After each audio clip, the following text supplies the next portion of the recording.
Хакасия Хазна телерадиокомпаниясында пунады экскурсия хараходы уйын пүршіткін алайсаңай күрбиншіткін алжылыр, жіп абаларының хады келгенір.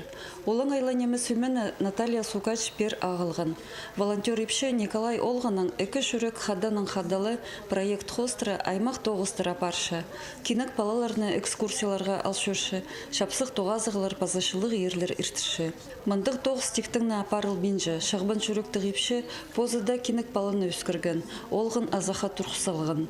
Натальяның күстін ізінің Николай школада үгірінген сонын колледжді амды тоқча.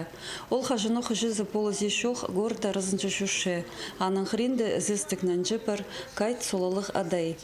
Шағбан шөректігі жі волонтер епші грант тұтты пасқы жі пабаларға кенік балаларына шона рызына сығарырға болсыша. ГТРК зармандық олың айла неміз өміп экскурсия пастағызына келген. Хараходы күрбинчітседе шейтерінің қолықтары маңа тесші.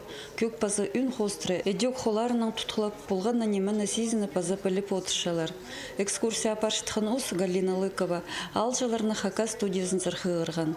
Мұнда телевидениенің тархын чартқан, әдек алжаларға камераларны шарытқы пержің тиріглеріні тұтқылып аларға база кішік музейді көп шапсық экспонаторның танызырға оңдай берілген.